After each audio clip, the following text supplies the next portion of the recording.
snowed earlier. You can see the fresh snow on the mountains over there. Right now it's raining and kind of snow slushing, small hail. I don't know what you count this as. It's ice in some form. It seems to be changing forms as it comes down on the garden. But it has a few things planted in it. This is almost June. And that's the weather right now.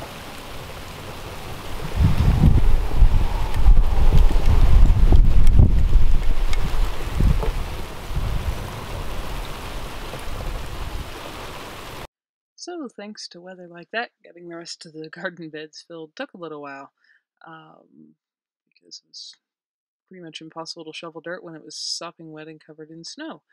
But they're all filled now, and that was partly, I did a bunch of it, but Clay helped me some when he had a little bit of free time, and my friend Beth came over and helped as well. She said she thought she owed me after I'd helped her move several times. I didn't think so, but it was very nice of her to come help as well. Plus, it was a good time for us to chat. But anyway, the beds are all filled, so now you can see me planting everything.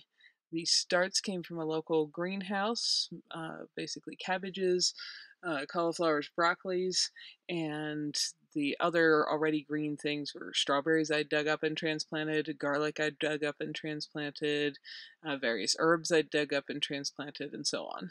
But what I'm doing today is planting all of the seeds. Carrots, beets, lettuce, cucumbers, beans, peas, potatoes, all the broccoli, cabbage, cauliflower, various other interesting greens, and so on. The things that I know will do well in a cold climate. They're now in the ground, so we'll see how fast they come popping up. But I always, when I'm planting, try to make myself a little map of what I put where, so if there's a particular variety that does really well, I can know which one it was and know that I want to grow more of that, because I often plant many varieties of each thing, like I think I just did 10 different carrot varieties and so on. So I like to have a map for reference for that.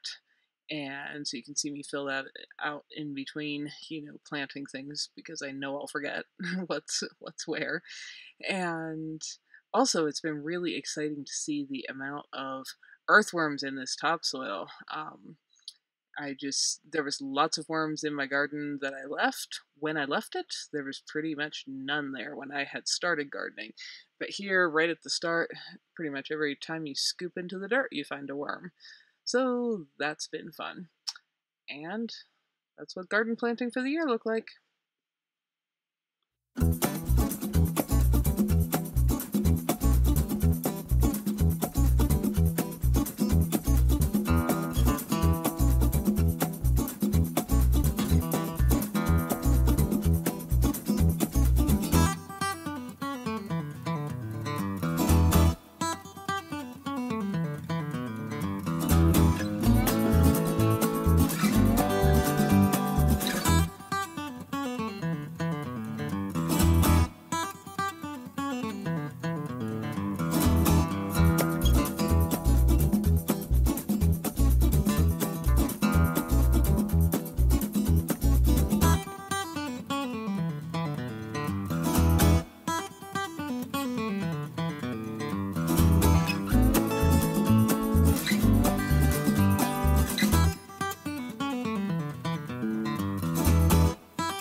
So the whole garden is planted.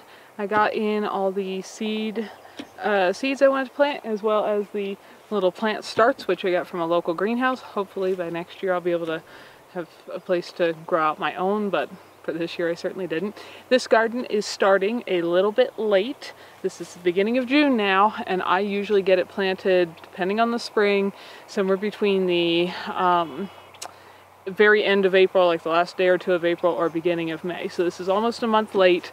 That is solely due to moving, needing to refill the garden beds, and all the other projects I had going on. I simply didn't get to it before this. So we'll see if things actually take off faster because it is a lot warmer, or if they're behind because of the late planting. It is now very warm. A week ago it was still snowing, and now it's nearly 90, which is actually highly unusual. We often don't even get temps that warm in the whole area in the course of a year, but we are having a little heat wave here for a couple days. So I've been trying to keep everything moist enough for the Burley's rolling in the grass off to the side. Everything moist enough for those seeds to germinate, and hopefully they're going to take off. The other thing I want to mention is for this year, I'm pretty much just growing the exact same things that I have grown successfully for years, because this climate is fairly similar to where I was living, other than having a lot more sunshine. So I'm going with the same, mostly cold tolerant stuff. If you want to know what I grow and why, go back and look at the other gardening videos in the playlist, because I've gone over that in detail. But for now, because I just didn't have enough time this spring to do everything, that's what I'm going with, because they're things I'm fairly certain I'll get reliable production from and that I know we'll eat a lot of. I would like to experiment with some other things because I do have so much more open sunshine here, and it's going to be a little bit of a warmer climate, so I should be able to grow a couple things I wasn't able to before, but basically those experiments are mostly going to have to wait till next year because this year I just didn't have time. So that's what the garden looks like right now. A little while, if things are going, we'll have an update on that. It was a really pretty sunset. Let me see if I can show it to you guys.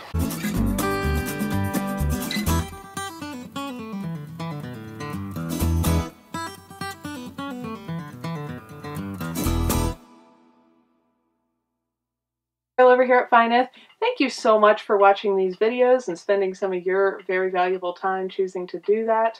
We hope you found something that was useful, educational, helpful, maybe save someone else some time and trouble, or just something just plain beautiful. If you don't want to miss any videos, subscribe and hit the bell. And thanks for coming along on our journey as we build a new little homestead with our tiny house and everything to come.